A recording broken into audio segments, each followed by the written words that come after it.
İlk ısı seypelmelek golunu dutarın alıp Mithal Cemal'ın bağına geldi. Şol wagt Mithal Cemal hem bağa seyle çıkıpdy. Bağvanlar seypelmelek görüp golunu tutup bağdan kovmağa durdular. Mithal Cemal'ın ödü seypelmelege düşüp ihtiyar aşık bolup "Munu bağdan kovma" deyip işaret etti. Bağvanlar kıraz çekilip duruverdiler diye. Mithal Cemal seypelmelege garap "Ey yigit, sen bu yerlere ne etip düşdün? Yoksa da sana bu yerden näme deyip seypelmelege garap bir söz dedi. Seypelmelek hem gör vakt näme dedi.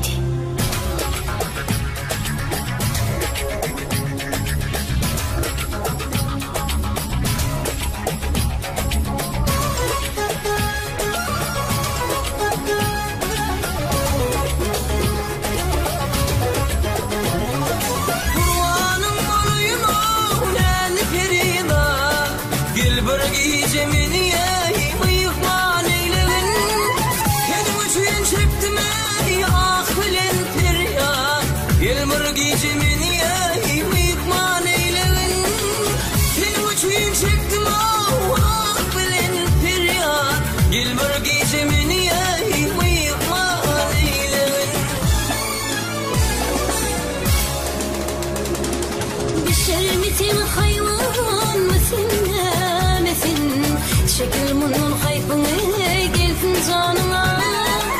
Sen atlı yığılsın öldürür seni. Şekil munun hayfın gelsin canına. Sen atlı yığılsın öldürür seni. Şekil munun hayfın gelsin canına.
Şekil munun hayfın gelsin canına.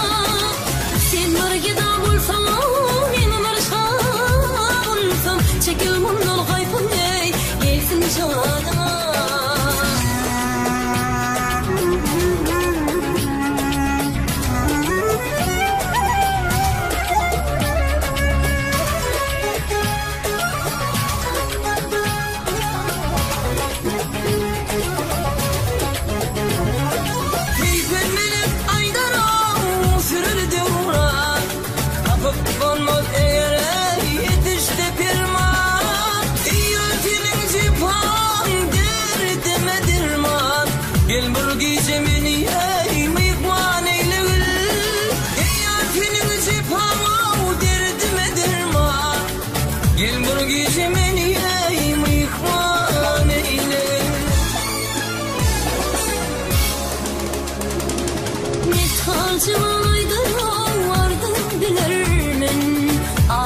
Beni çöğüm yıkman kılarım.